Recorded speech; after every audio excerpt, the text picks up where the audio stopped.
Good morning to all of you. Very famous film director Sri Rajamouli is directing a film by name RRR, Triple R. We can call it as Rama Ravana Rajyam or Raudram Rudram Raktama, something like that. So I hope you are all eagerly waiting to witness the film because Rajamouli has become very popular after the Bahubali 1 and 2. But yesterday, another RRR movie with the same suspense, with so many twists and turns, has occurred in the legal world, particularly in Andhra Pradesh. Every lawyer is anxiously looking into the developments. So that is Mr. Kanumuri Raghuram Krishnaraju, MP Nasrapeta's MP Narsapur arrest and the aftermath, what happened after story. So it has been published in the live law also. Normally live law will be publishing the cases reported by the Supreme Court, cases before Supreme Court, High Court and different high courts like that. It has been published there also. That means it has got some attention, particularly in the legal circles. That's why I am making this video. Normally, I don't make videos related to political issues. But here, more than the political, the legal terminology also, legal things also, you have to understand. That's why, normally, since it has occurred in Andhra Pradesh, we may tend to politicalize the issue, but as far as possible, I will deal with only in the legal aspect. So, we all know that a case in crime number 12/21 under sections 153A, 124A, 505 IPC and 120B IPC was registered by the CBCID, police suo motu. That means they themselves register case. Normally, for registering a case, there will be a complainant, a person who is affected. But here, the person affected is the CID, IG or CID boss who conducted the inquiry. That means the government. So normally, if I am a judge, I don't agree for it. But whatever, let us not divert. Anyway, it is a suo motu FIR by the CID of AP Police. So crime number 12/21 registered under the different sections of law. They have registered on 14/5/2021. On the same day, they went to the house of Mr. Kanumuri KRR Raju, Raghuram Krishnaraju at Hyderabad and took him into custody. Of course, he was there being his birthday, but when a birthday gift was given to him by the CID and he was brought back to Mangalagiri. Right? So with immediately, he is not an ordinary man. He is an MP. Of course, the allegations against him are number 1, 124A, that is sedition. What is sedition? Whoever by words spoken or written, whatever it is, or by signs or visible representation. So, if he attempts to bring hatred or contempt or excites or that is abatement, to bring disaffection towards the government established by law, liable for punishment up to life imprisonment. This is 124A, sedition. Second, 153A, this is all of you know. So committing disaffection between two or different, basing on communities, other things, disaffection. 153A. So knowingly,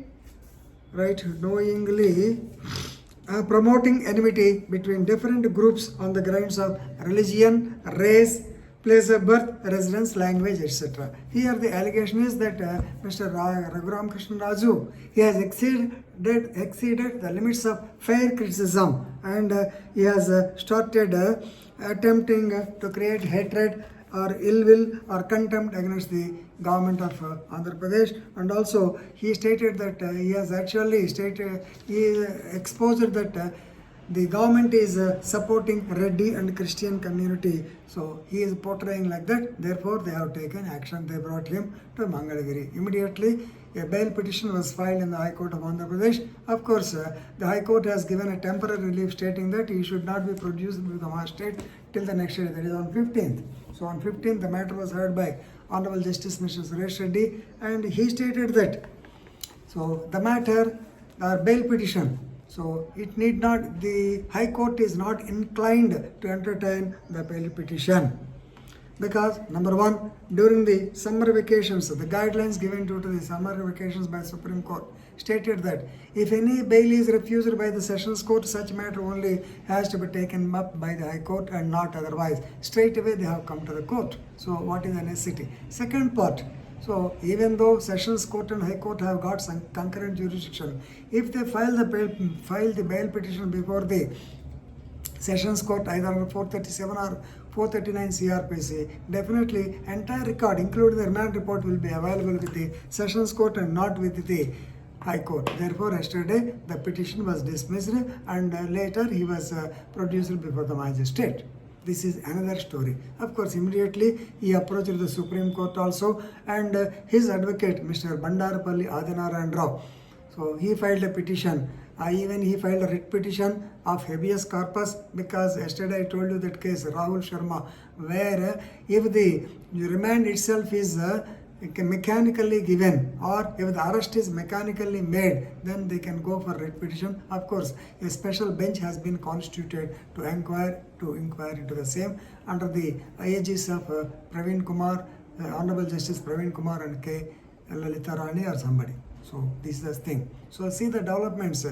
First he filed before the High Court, then he went to the Supreme Court also. High Court, Mr. Bandarapalli Adinarayan Rao.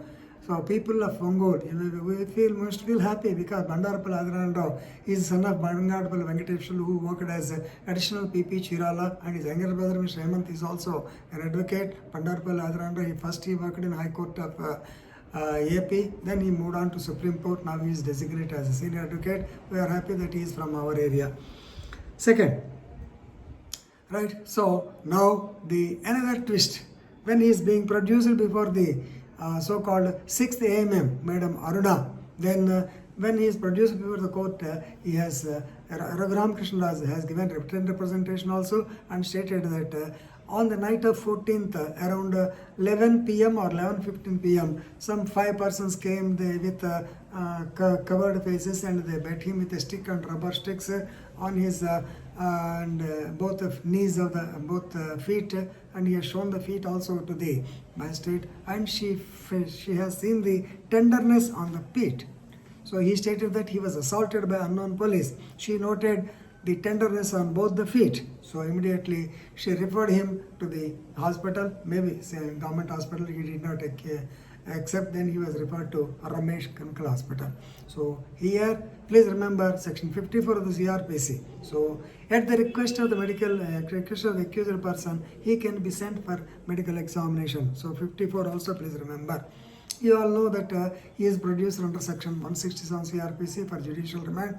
And another point has come here. So the magistrate has returned the remand report. Of course, there are technical, so these people nowadays the cut copy paste system has come, and there will be so many mistakes in the CD file or in the remand report. For correcting the same, she might have found some mistakes and asked the police or CBCID to correct the same. This happens even when once I went for a bail petition in Guntur court. Maybe 5th magistrate or 4th magistrate, I don't remember correctly. Same thing happened. So we are ready to file bail petition before the madam.